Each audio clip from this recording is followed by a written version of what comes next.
Thank you very much, Dennis. And wow, there's more of you than we thought we would get at 4 o'clock. Thank you so much for coming. This is really wonderful. So what I would like to do in introducing this session that we have is actually give you a brief background on what is Future Earth and how did we get it? What is this new entity? And then actually talk a little bit specifically about what we call engagement or co-production of science, which is really, in my mind, not that it's new for, out there in general as a way of defining research agendas and carrying out the research, but it is certainly a new approach in the sort of mainstream science community, both on the physical and social science sides. And we think it's really essential because Future Earth tries to produce knowledge that is actually going to be used. So let me give you a very brief overview of what I want to do. After giving you this bit of history, I want to lay out what is broadly the research agenda that has been defined over the last year or two in Future Earth, and what do we mean by this term engagement or co-production, which you will hear in subsequent talks as well. So let me start with that history. Many of you will have been affiliated in one way or another, or at least have heard of the World Climate Research Program, Diversitas, IGBP, IHDP. Those were the big research programs, multidisciplinary, interdisciplinary research programs that focused on different pieces of the Earth system, if you will, including the human dimensions. They existed over the last 30 years or so, with WCRP being the oldest one. And early in the 21st century, they decided it doesn't make sense for us to all play in different sandboxes.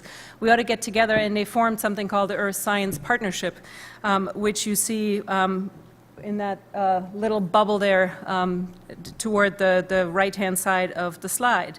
And they had a research agenda. There were various projects and connected, if you will, efforts that try to build that connective tissue between the sciences, but still it didn't quite hit the spot, and certainly it didn't inform in any substantial way or groundbreaking way the policy arena. And so, interestingly enough, that became something that both the researchers felt was a problem and the funders. And so what happened, and I'll just paint this picture here relatively quickly, is that a program review began in the latter part of the first decade of the 21st century, which led to basically a realization we need science that makes an impact in the world of practice more quickly. So ICSU, the International Science Union, and the International Social Science Council, which is its social science partner, got together and said, let's vision what that would look like. How could we achieve that? And what, at the same time, quite independently, without necessarily each knowing of the other yet was happening, is that the funders had a similar meeting saying, how do we fund research that is more impactful in the global policy arena?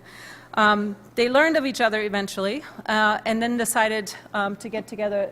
The funders got together in a place called Belmont, Maryland, and that's, ever since then, they're called the Belmont Forum.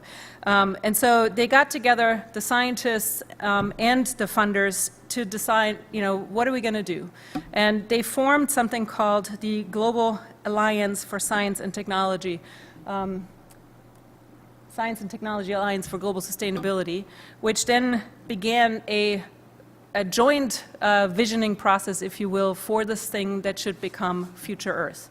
And in fact, that was born in 2012 as a new research platform into which the old programs would all be, if you will, subsumed. They would all come together in that platform, and in addition to that, new things and a new way of doing business would be invented. So this, just to give you a sense of who are the funders, these are the folks who are playing.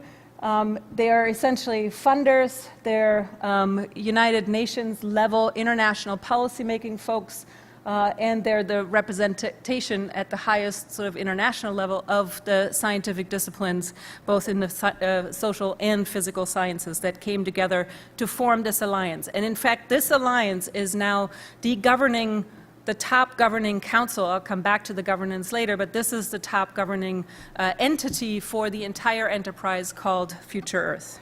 So this is basically what came out of it, a global platform for international research on global environmental change and sustainability challenges. Now, that's just sort of the, if you will, the history and the grossest structure. What's underneath that? What you see here basically is the underlying science that makes up the substance of Future Earth. It is building on that experience of 20 years or more of existing global change projects and initiatives, but it also wants to go beyond that. Very quick word here on the governance. I already mentioned the Governing Council, which is the alliance. Beneath that, in terms of giving it strategic direction, is a science committee and an engagement committee. Some of us in both of those entities actually would like for that to go away as two separate entities. In fact, they are already de facto one in that we meet actually at the same time in the same place and talk together. So one has, though, more expertise on the science side, very diverse from really very balanced in social, natural, physical sciences. And the engagement committee has very interesting representation of business, government, NGOs from every continent there is, with a very heavy focus on the international scene. Because ultimately, while this as an entire entity, we want to inform highest level of policy at the international level with tentacles down to the very local level in the kind of research and the projects that are being done. And underneath that is, and Dennis just mentioned, he is part of the globally distributed secretariat. That's basically the entities that enable us to do the work. And enable all the researchers in the separate projects that feed into Future Earth to do their work. Now, what does it all aim to do? This is the overarching vision or objective, if you will, and I'll just quickly read it. Future Earth seeks to build and connect global knowledge to increase the impact of research, to explore new development pathways, and to find new ways to accelerate sustainable development. How is it trying to do that? Basically through this approach, both to build on this existing knowledge, as I said before, but also to do it differently. And I'll spend much of the rest of my talk saying more about what does that mean. Well, basically the idea is that scientists are not in their labs, in their offices, in their research ivory towers by themselves doing this, but they work with the people who will ultimately use the knowledge, so that we bring together the knowledge from all relevant sciences, but also from practical areas of expertise, if you will, to make sure that the knowledge is owned and used in application. The research has to be internationally collaborative, integrated in an multidisciplinary sense, and it ought to be solutions-oriented. So that doesn't mean we don't promote or don't think basic research and fundamental science is necessary or important anymore, but Future Earth is fundamentally about trying to direct that research toward solutions so that something gets done. We might debate how much or where that balance ought to be, or what impact that has on the rest of the science community. We all feel this is a really important step in orienting science toward making its value really apparent to society in a big way. So let me say a little bit more about each of these points. So working globally.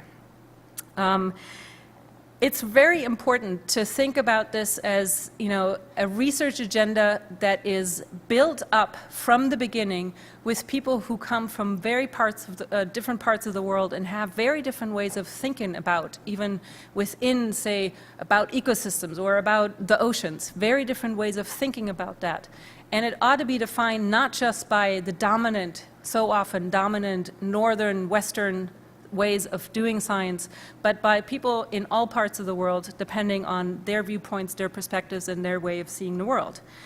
Working across disciplines and fields, so of course, as I said before, there is much to be said for fundamental research and much to be said for disciplinary research. But what Future Earth is trying to do is really broaden that and make sure that we make the linkages. In fact, the world is linked like that. Everything else is kind of a human artifact that we think of it in these silos. The real world is connected, and we already see when we ignore those linkages how we then get surprised by things happening slightly differently. So the emphasis here is on seeking out those connections and making those connections across the disciplines and working with the society in the way that I described in co-production, and I'll come back to that. Now, we've developed over the last year a vision document. I have it here on the side that basically lays out what we're aiming for, what products we want to produce, what approaches we want to use, and the capacity that needs to be built within the scientific community and beyond to actually pull it off. The challenges are 8 key challenges that we identified, and you will see if you followed the development of the Sustainability Development Goals right now, SDGs, there is a lot of resonance with those. We've just simply binned them a little bit more tightly. In terms of outputs, we want to deliver products and services that the partners that we work with in society actually want and can use and express a direct need for.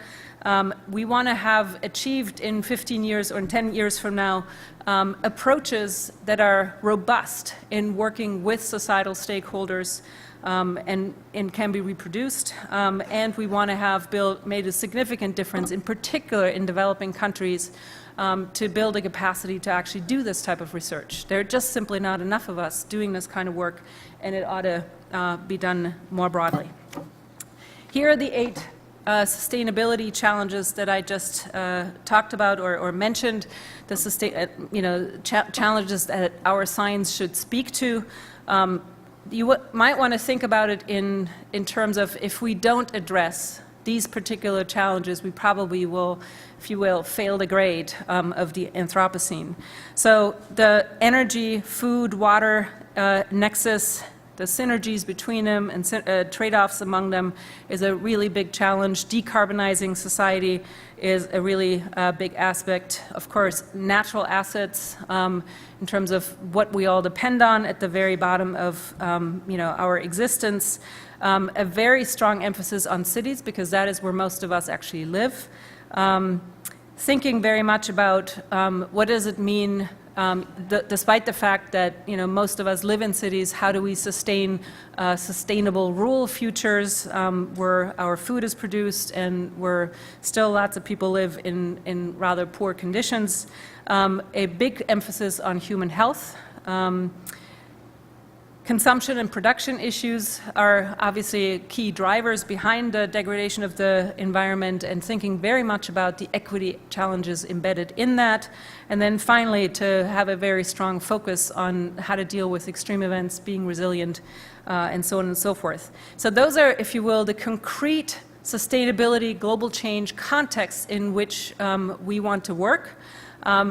Around 3 particular themes. So there's, you can think about these sustainability challenges, and if you turn it into a matrix, there are 3 themes that cut across each and every one of these.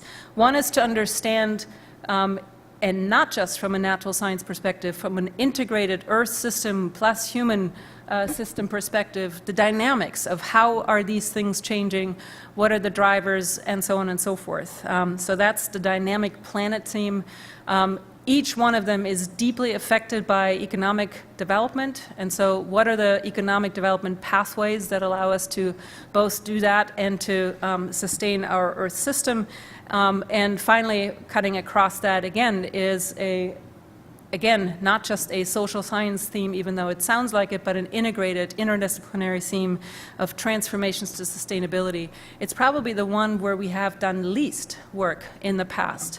And certainly in the social sciences, we have not done we've done work on adaptation and on, adjustments and mitigation and whatnot, but the sort of deep, profound societal changes that are needed to get us from here to something more sustainable, that is a new focus and one that we see as urgently needed attention. Now, as I mentioned before, besides having a vision document, we actually had the engagement committee and science committee get together and go through an extensive process, which I will not lay out here, that involved a much broader consultation across the science community and engage sort of the societal stakeholder community to come up with a strategic research agenda just for the next few years. Where do we get started? And so around the three themes that I just mentioned, we grouped the many, many questions that we received through that input into, if you will, these 9 bins. The overarching blue headers here are, again, just a rubric of a set of questions underneath it. There are probably too many research questions even underneath that, and in fact, the funders have told us, could you please get a little bit more specific and just say, here are the 3 that we need to fund. In fact, right now we're in a process of maybe identifying what you might call flagship activities, something that's building on this broad consultation. What are some things we can pull off fairly quickly as new initiatives that could bring the kind of research forward and show the world what Future Earth is all about? What continues to go on, and I want to say that, is all that underlying work that has gone on for the past 30 years in the global change research programs. And they're, as I said, they're in a process of sort of administratively becoming affiliated with Future Earth. Their work is going on anyway.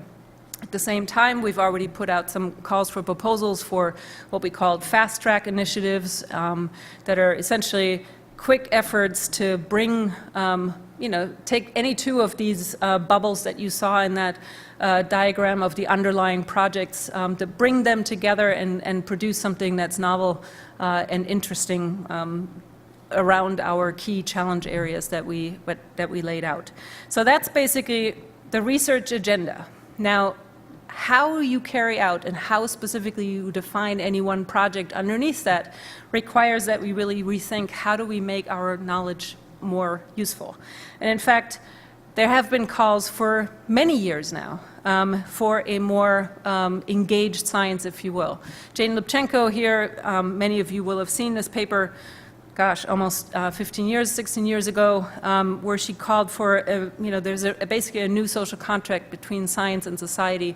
What kind of science, or how would we carry out such science that actually serves society much more usefully? And before that, and on the other side of the world, these are similar calls from similar time frames where people called for a more engaged science. That also acknowledges that scientists are not the only ones who hold relevant knowledge. Now that's pretty radical. Most of us think we have the finger on the pulse of what's going on, but in fact, many people, not just, and please don't reduce this to sort of traditional ecological knowledge or whatever. Lots of people who work for 10, 20 years in a government office have deep knowledge of their research and have very intimate knowledge of what does and doesn't work, what the questions are that managers face. That's the kind of input that we need to say, okay, we actually can answer your question, you just haven't seen that paper or you haven't seen this report, whatever. And then there are some really interesting questions that can be asked from a manager's side that we couldn't answer if we tried, if we look through every bit of published research there is. In fact, they can help us define a very interesting, what we call a use-inspired research agenda. And so this is what we want to achieve with Future Earth. Now, why would we do that? What is it we actually want to achieve with this more engaged science? And there's a number of ways to put that. One is that, we simply want the public, managers, policymakers to understand better what we do and to engage more with that science. Another way to say it is that we simply have better relationships. One of the things in some of my work that I've come with come up with, and certainly others have found similar, it probably depends most on the relationship between a potential user of the information and the producer of that knowledge, whether or not that knowledge ever gets used. If you do not trust the person it comes from, you will not use that information. So in most instances, the sort of warm handshake that goes with delivering your science personally to someone, to have relationships that where you respond to a request someone made, is far more important than what you will ever say, what you find in that research. We obviously want our science to be more useful. So often what studies of decision-relevant science needs have shown is that, managers basically think, oh, that's interesting what you do there, but it has nothing to do with my daily work and what I need. And you just came out with it 2 days after we just made a decision. So it's not timely, it's not fit for scale, it's not actually addressing the questions and the needs that they have. So by working with people much more closely, we can actually make our science more useful. And ultimately, why we want to do this is that hopefully we actually make better decisions and ultimately result in better outcomes. Now, the way we've thought about this for a long time is a little bit like depicted in this. Scientists basically throw their knowledge in on one end of the pipeline, and it gets essentially translated and transformed and comes out at the end, and somebody picks up the bucket puts the bucket underneath and says, "Yep, that's helpful." Well, basically, that simplistic linear model of how science informs society has just been proven wrong again and again and again.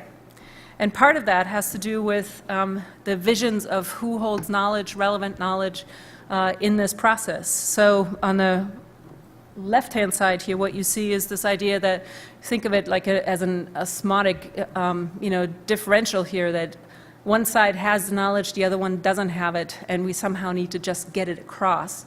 Or that there's actually some very fruitful interaction and we can both learn from each other and across any number of boundaries of people involved in the decision-making and knowledge production process. The way we think about it in Future Earth, and something that we're actually are in the process of writing up in a white paper. Actually, first it will be a green paper, so all of you can then give us your comments and we feed into it and then revise it yet again. But what we're putting forward is something more akin to this model, where anyone who is relevant to a particular decision or issue area gets to sit around a table to develop a common vision of what it is that we're after. What are the questions that need to be answered that we can answer now with existing knowledge, or that maybe really reveal knowledge gaps? We integrate what we do have, produce new knowledge, integrate that into it, and develop, in fact, answers or solutions for the kinds of things that people are looking for, and again, together. Now, this is quite radical and makes lots of scientists quite uncomfortable. Many who have actually participated in a process like this feel far more satisfied with the entire process. And I don't want to just sell it as, this is a simple thing and why aren't we all doing this? It's the best thing since sliced bread. It's actually time consuming and it's difficult and lots of learning has to happen for this to be an effective process and an efficient process. But it does actually again and again show that the science that comes out of this is far more useful and actually creates really interesting new scientific research. So learning then from this experience and making that process work better is an important element of co-production and co-design. Now, if this is so great, then how come this isn't practiced all the time? Well, in our paper, we actually list a whole number and discuss how that can be addressed, the fears and concerns that people have. And I want to emphasize, it is not just something that worries scientists. There are many, many concerns that practitioners have on their own, for their own reasons. And we just list a number of them here. So for researchers, I don't need to go into great detail for you to follow this. You probably share these concerns to some extent. That there would be, if you got together, sat around the table with a policymaker or with advocates, you might be feeling, they're going to influence the research agenda in ways that will be perceived as biased. there might be actually a constriction on your academic freedom, what you can say, what you can teach, or that, and this is an important one, not one very often discussed, that you might embarrass yourself if you go sit together in a room with people and you don't understand their jargon. I have that issue pretty much every week with somebody where I don't understand their abbreviations, their acronyms, or their shorthand for something in management and policymaking. And they feel the same way, but it's something that most scientists who supposedly have all the knowledge feel very uncomfortable actually exposing themselves to. It is time committing to do this, and very often if our science doesn't get used, or maybe only partially gets used, or even possibly misused, it is ever so frustrating that people just say, I'd just rather stay in my office and do my own work and not get involved in this. And there's just a parallel set for the practitioners. As I said, the time commitment to doing this, they too have deadlines, they too have a very busy schedule, just like we have multiple obligations. They too don't want to be publicly embarrassed by exposing that they don't know something that we smarty pants all know. And whether or not the information gets used, that might be something that they feel they don't have the full control over, and so would rather not be involved. Now, at the same time, there's also good reasons to do it, and of course that is what motivates Future Earth in doing that. One is that our knowledge simply gets wider attention. Recognition, many of us are experts in a field that is about this big. And so the followers that we have on that research is very small. To the extent you get involved with people who then can make use of that in an international context or national context, it's obviously gets much wider recognition. You actually help, and this motivates many, many researchers. We want our work to be useful. We want to actually help solve some of these big sustainability challenges that I mentioned and laid out earlier. Many times when we work with people, especially in the private sector or government sector, we have access to data we would never otherwise have access to, and that's a huge benefit. There are many examples of that, and it's been a treasure trove for many who've been involved. And of course, this is an important piece. So many of us learn about the other side all the time. In one piece of work, I'll just quickly mention this, separate from Future Earth, but it's a common experience for me in my work. When I've just completed a program evaluation for an entity, an organization that does work at this interface of science and policy. And what I find there is that I just learn more and more about what works effectively at the science policy interface. So again, the same is true with another whole set of advantages for practitioners to be at the table, to learn from it, to have some practical use for the work. So this is the underlying rationale for why we do this. And in Future Earth, what you see here, sorry, it's a relatively small print here, that basically there are phases to this, this production of science and research agendas together. The co-design phase, where you really think about what are the relevant questions, the co-production of knowledge, that you actually are not just the researchers get to do the research, but often the practitioners are involved in this, and the users, and then this co-implementation at the far end in terms of rolling it out and bringing it to the people who can use it in solutions. So very quickly, a couple more slides here. The short, if you will, definition of this process of co-producing knowledge, co-designing and co-producing it is the collaborative process of bringing a plurality of knowledge systems or sources together and address a jointly defined problem to build an integrated or systems-oriented understanding of that problem and contribute to the solution of it. There are, as I mentioned in this sort of steps-by-step diagram, a number of phases to this, the joint problem framing, the integration of knowledge systems, and the collaborative learning from that experience. And it's really important that we not sidestep, and probably this will come out in the talks that follow me, some really important challenges that we need to address. And this is not something you can address once and for all for everyone, but to have to address within each one of the projects that uses that type of approach. One is when we say a plurality of stakeholders or knowledge holders, what does that really mean? What all gets included? What do we leave out? Who gets to decide those kinds of issues? Very often, and you probably all know this from having worked in any collaborative project, there are power dynamics going on, even between the physical scientists, the social scientists, within the physical sciences, much less when you have other people without maybe a PhD behind their names in the room. What is the right way of dealing with that? What makes most sense? How do you deal with power imbalances within that? What are the incentives to do that? You all know what gets you promoted. There are a similar set of things that get people in the practitioner world promoted, and they don't necessarily aim for making this happen. What are the arrangements? In what forms and formats is it most effective to work together? And how do we value and measure whether this was a benefit or not? So I hope that I've asked many or a lot of questions, and you all will answer the questions. Thank you. Will you answer questions? Are there any questions? Okay, I see a couple right up front. Yes. So one question I have is in working on sort of similar outlook to what you're trying to do, bring transdisciplinary, solution-oriented things to poor countries. One of the things I run into is in working with partners close to the ground, NGOs, political activists, there's this kind of layer of government which can be corrupt and repressive, and international aid organizations that don't want to be publicly embarrassed by acknowledging that some of the research is showing they may be going in the wrong directions. And dealing with that layer of the power structure is difficult and confuses me. I wonder if you, from your experience or any of the thoughts you have ideas about dealing with that aspect. So I don't know if you all heard the question. I'll just very briefly try to sum it into something. So how do you deal with the fact that often you run into corruption, or you produce results that your clients, if you will, or the partners within that actually don't want to hear because it suggests that maybe they're doing the wrong thing?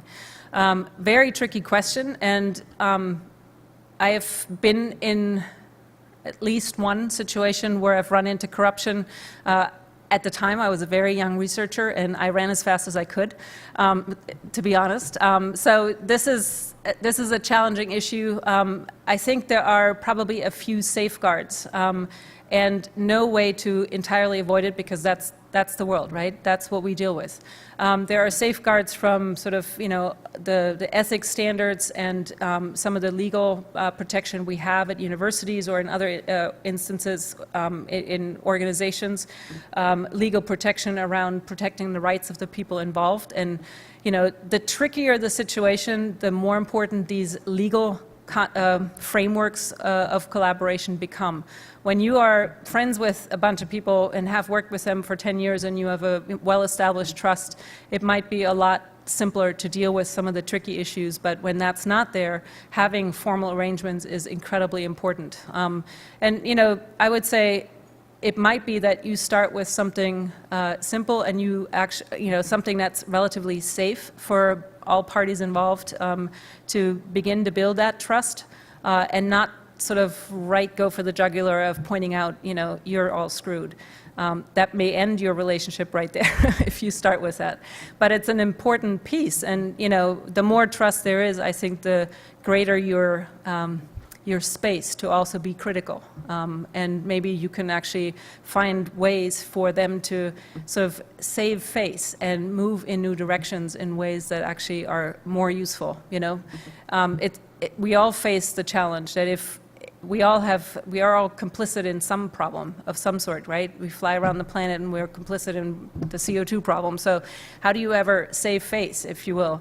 Well, you must create a space where people can come around, acknowledge that maybe what they've done in the past is not okay, but they're now making very, real efforts to change. So that's a vague answer, but I think it's probably in the abstract, the best I can say. There's another question there. Really quick. Larry. What sets us apart is the transdisciplinary. And so what's your strategy to engage actual stakeholders?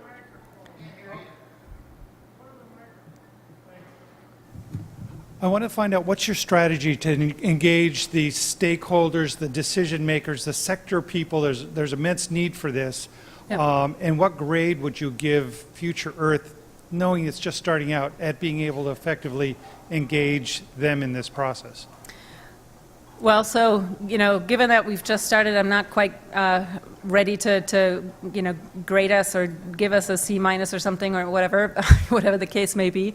What I will say is that we're actually in the process of building a structure that, goes from the highest level, sort of at the international level, all the way down through the regional level. And some part of it, probably Dennis can speak to more effectively, is the administrative side of it, through having a global distributed secretariat with, very strong outreach tasks, but also regional hubs that fill in the blanks that we don't have currently as a global hub, if you will. You have to think about it at the highest level of governance. We have the engagement committee, the science committee, where that conversation happens. Then at the sort of, the level of the administration, there are the global and regional hubs. At the project level, it is literally what all the research teams that are, funded through, whatever Belmont Forum or whatever funder contributing to Future Earth, what they do with the relevant stakeholders that they see. So there is, we don't direct and try to do a concerted effort for every one of these projects. It's the responsibility of the individual researchers to look to who are the relevant partners at the level of where they touch the ground, if you will. So it's, it's a multi-layered approach to it. The carrying out, we have an evaluation process built into our own Future Earth enterprise, if you will, so we'll learn over time how well that's working. Thanks, Susie. Okay, thanks.